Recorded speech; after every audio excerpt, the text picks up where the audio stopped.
Runaways Gone Wild. All new Dr. Phil today. He allegedly stole a car. He stole 2 cars, led police on a high-speed chase, snuck aboard 2 separate airplanes traveling halfway around the country, and the most amazing part, he's only 9 years old. How did you learn to drive? Did anybody say you're awfully short to be flying by yourself? Plus, You said, please, will you help me save my little girl's life? a mother who found her 16-year-old runaway on Craigslist, working as a prostitute. I grew up in Southern Ontario. But there's 2 sides to every story. I'm going to get involved here. Don't con me. Dr. Phil steps in to help a teen in trouble. I ain't never seen Ronnie Mars a day in my life. God knows I ain't. At my house. Coming up. Let's do it. I want you to get excited about your life. Here we go. Intense. Stand by, camera, set. If you're going to talk to me, you're going to have to be honest. Stand by, Dr. Phil. Showtime. This is going to be a changing day in your life. The 10,000 hours rule. Rice cultures.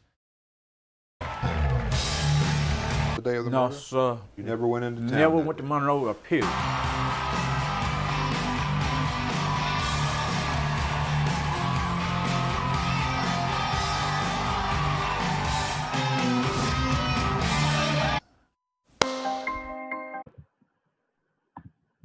What's up, everyone? Welcome back to another episode of Dr. Phil. With me, Dr. Phil. And today we're going to be performing beneficent acts for the greater good of America and greater good of society. So we're going to interview celebrities, you feel. Before we begin, I want to disavow my involvement in the degradation of any of these people. Here at Dr. Phil, we seek the truth and nothing but the truth. Okay, with that being said, please welcome my first guest. I don't know if I'm pronouncing this correctly. I don't even know if it's a celebrity, but I think it's Mr. Bell. I'm pretty sure. Yep. How you pronounce it. It's me. Thanks for having me, Dr. Phil. Whose man's is this? I'm real, man. Ever since I picked up those guys in cold blood, I've been balling on the streets, you heard? I have never seen this man in my life. Ah, stop it with your consternation. I'm that one guy from that one book you read, remember? Not really, but anyway, it appears you were almost involved in a murder. No way, that's some cap, bro. All I did was pick up this dude named Perry and another guy named Dick. I'm going to impugn that claim. As it turns out, they were going to kill you. Those guys, Perry and What? Dick, some bad dudes. They told me they was involved in some pillage, but never murder. Bruh. Yeah, they got some bad checks. And it does it for that guy. I forgot his name already. Not a very memorable guy.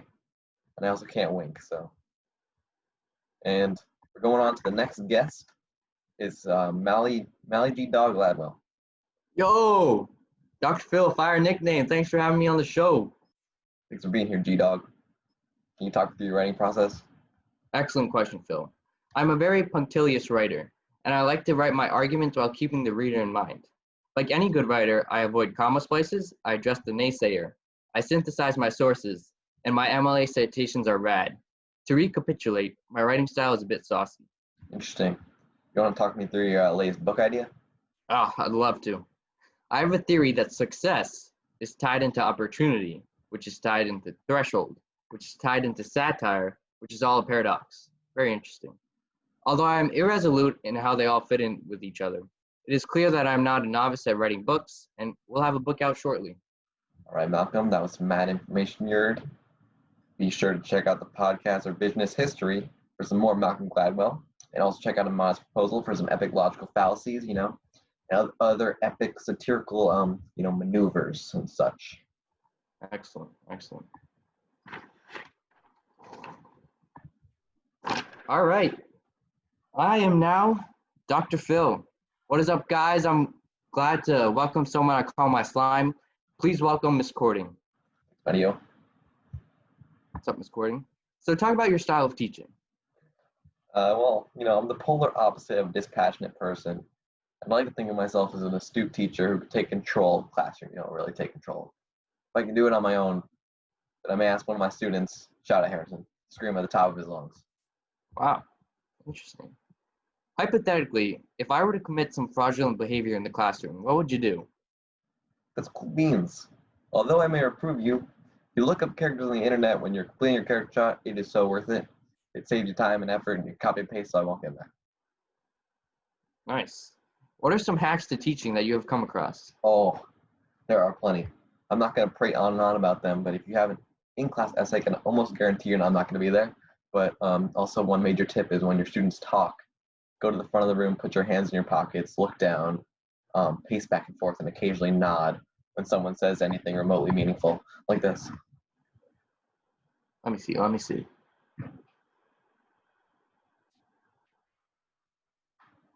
Wow. That's pretty much it. Yeah, really That's take control of cool. the class that way. Fantastic. Also, I can concoct a spicy outfit with my abundance of scarves and run my classroom like George. So, also popcorn reading is pretty popcorn Phil. Cool. That was cool, Miss Courtney. And thank you for being on my show. And thank you for the readers and the viewers for watching. And make sure to read the New York Times bestselling book, Outliers, by Malcolm Gladwell.